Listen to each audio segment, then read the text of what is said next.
Good morning friends, मैं बबलू कुमार गोस्वामी और आप देख रहे हैं मेरे YouTube channel Goswami study centre.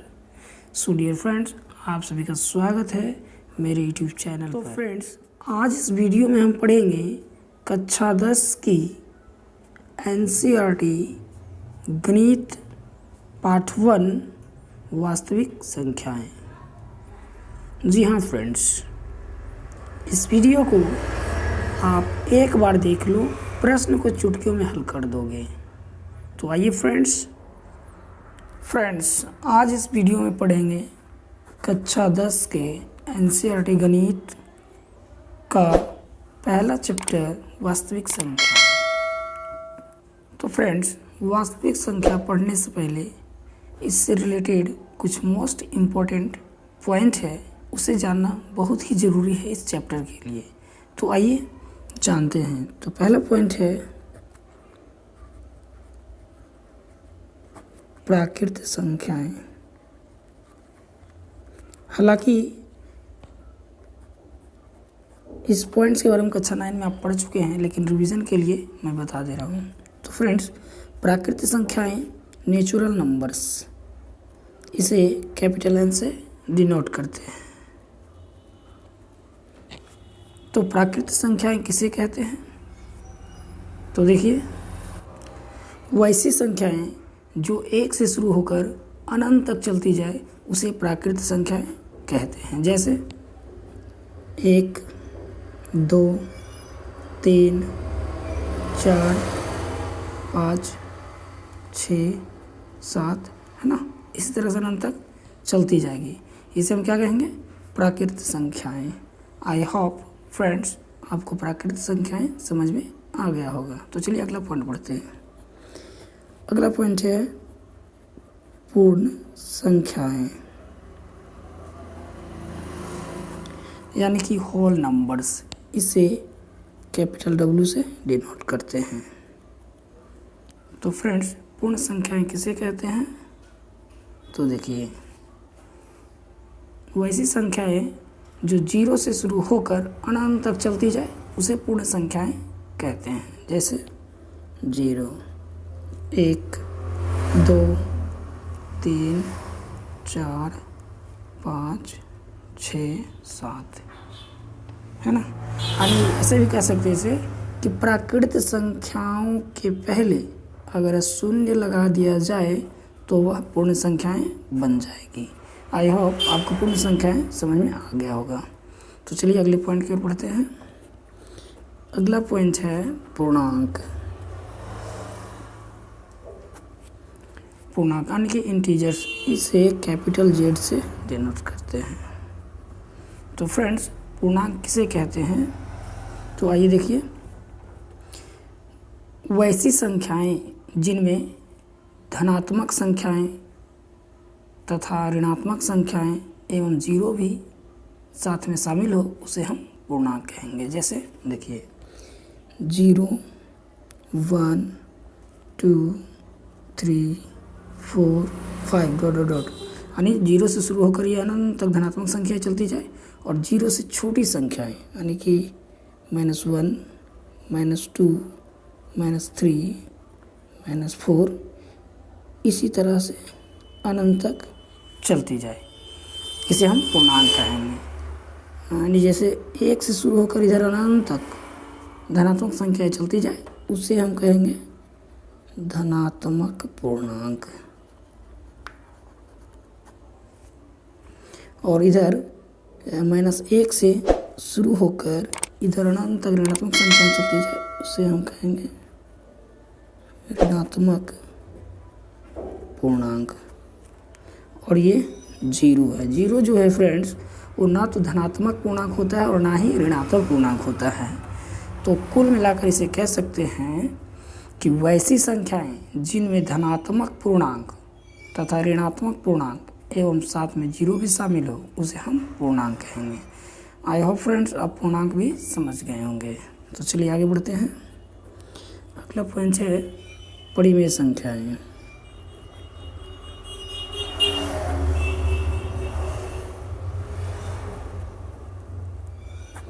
परिमेय संख्याएं यानी कि रेशनल नंबर्स, इसे कैपिटल क्यू से डिनोट करते हैं। तो फ्रेंड्स परिमेय संख्याएं किसे कहते हैं? तो आइए देखिए, वैसी संख्याएं जिसे हम पी बाई क्यू के रूप में लिख सकते हैं उसे परिमेय संख्याएं कहते हैं। लेकिन इसमें कंडीशन है कि क्यू बराबर 0 नहीं होनी चाहिए, यानी कि वैसी संख्या जिसे पी बाई क्यू के रूप में लिख सकते हैं लेकिन क्यू बराबर 0 नहीं होना चाहिए, उसे हम क्या कहेंगे? परिमेय संख्याएं। फ्रेंड्स यहाँ पे p जो है क्या है और q जो है क्या है?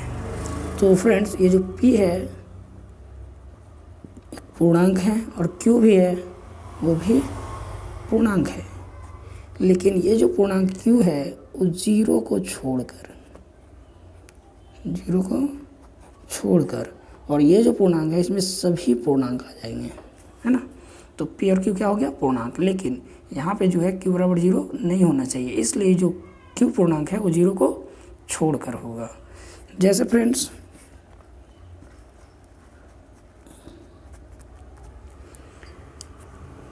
2/5 आप ले लीजिए, ये p/q के रूप में लिखा हुआ है, इसलिए ये जो हो गया परिमेय संख्या हो गया, क्योंकि यहाँ पे जो 2 है वो एक पूर्णांक है, यानी कि p पूर्णांक है तो 2 पूर्णांक हो गया, और q यहाँ पूर्णांक है तो 5 भी पूर्णांक है। 0 सिर्फ यहाँ नीचे नहीं होना चाहिए, जो कि नहीं है, तो 2/5 है तो p/q के रूप में हो गया, यानी कि ये क्या हो गया? एक परिमेय संख्या है।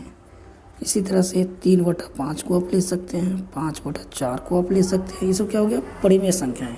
फ्रेंड्स अब जरा सा आप हमको बताइए कि 7 क्या है? परिमेय संख्याएं है या नहीं? तो आपका उत्तर होगा कि 7 भी परिमेय संख्याएं है, क्योंकि 7 को हम 7/1 भी लिख सकते हैं, जिसके नीचे कुछ नहीं रहता उसके नीचे हम 1 दे सकते हैं। तो 7/1 क्या हो जाएगा? ये परिमेय संख्या है, क्योंकि p/q के रूप में ये भी है, इसलिए 7 भी परिमेय संख्याएं होंगे। फ्रेंड्स अगर -3 कहा जाए तो क्या है? तो -3 भी जो है सो एक परिमेय संख्या है, क्योंकि जिस प्रकार से हम 7 के नीचे 1 दे सकते हैं उस तरह से -3 के नीचे भी हम 1 दे सकते हैं। तो ये क्या हो गया? परिमेय संख्याएं।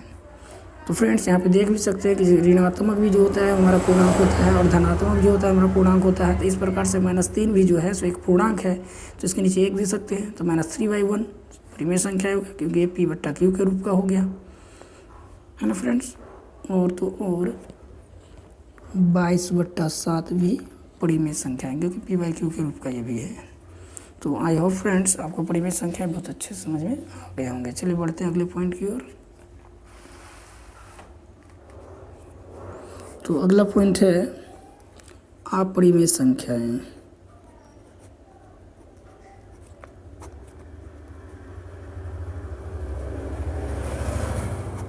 अपरिमेय संख्या यानी कि इरेशनल नंबर्स, इसको q और पावर छोटा सा c से डिनोट करते हैं, यानी कि यहाँ पे जो c है इसका मतलब कॉम्प्लीमेंट्स होता है। तो फ्रेंड्स अपरिमेय संख्याएं जो है वो परिमेय संख्याएं का जस्ट ऑपोजिट है ना।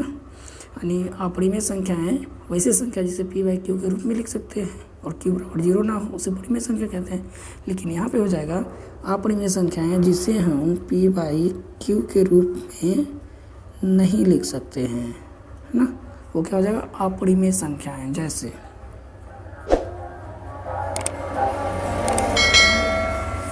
फ्रेंड्स √2, √3, √5 और पाई, ये सभी क्या है? अपरिमेय संख्याएं फ्रेंड्स, क्योंकि रूट को हम p/q के रूप में नहीं लिख सकते हैं इसलिए। और ये पाई जो है ये भी हमारा अपरिमेय संख्याएं होंगे। और तो और फ्रेंड्स यहाँ पे हो सकता है 2.01, है ना, 001, 0001, इस तरह की जो संख्याएं होती है ये भी अपरिमेय संख्याएं होती हैं, क्योंकि ये जो संख्या फ्रेंड्स अनिश्चित है, ये कोई निश्चित मान नहीं, ये अनंत तक इसी तरह से बढ़ता जाएगा, चलता जाएगा। तो ये भी क्या हो गया? अपरिमेय संख्या है। फ्रेंड्स आपके मन में एक सवाल उठ रहा होगा कि सर यहाँ पर केवल 7 है तो इसके नीचे हम 1 दिए हैं, तो √2 के नीचे भी तो हम 1 दे सकते हैं, यानी कि √2 बराबर हम √2/1 भी लिख सकते हैं, तो ये भी तो p/q के रूप में हो जाएगा। तो इसे भी तो परिमेय संख्याएं होनी चाहिए, लेकिन नहीं, ये परिमेय संख्याएं नहीं होगी। ये जो है √2 अपरिमेय संख्या है। क्यों? क्योंकि ये जो रूट है यानी √2 है, 3 है ना, 5 है, जो भी अंडर रूट, वो क्या है कि यहाँ पे हमारा यहाँ पे पूर्णांक नहीं है। देखिए ये देखिए पूर्णांक में अंडर रूट है क्या, नहीं है, इसलिए ये क्या हो जाएगा, ये अपरिमेय संख्या होगी रूट में। फ्रेंड्स तो आपके मन पाई बराबर 7 जो है वो लगभग मान है पाई का लगभग मान 22/7 है।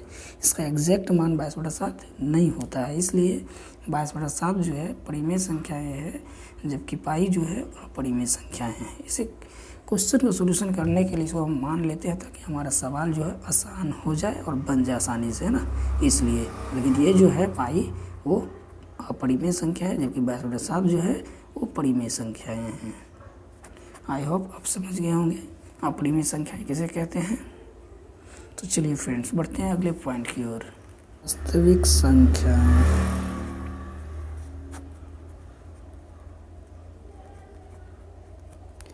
वास्तविक संख्या यानी कि रियल नंबर्स, इसको कैपिटल आर से डिनोट करते हैं। वास्तविक संख्या किसे कहते हैं फ्रेंड्स, तो आइए देखिए, परिमेय संख्याओं, है ना, लिख देते हैं, परिमेय संख्याओं एवं अपरिमेय संख्याओं के संग्रह को वास्तविक संख्या कहते हैं।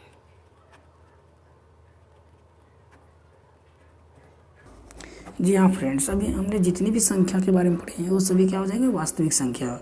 इसके बारे में और डिटेल से जानने के लिए जब इसकी चैप्टर को मैं स्टार्ट करूँगा तो आपको समझ में आए। तो फ्रेंड्स चलिए बढ़ते हैं अगले पॉइंट की ओर। तो फ्रेंड्स अंतिम पॉइंट है यूक्लिड विभाजन एल्गोरिथम या प्रमेयिका।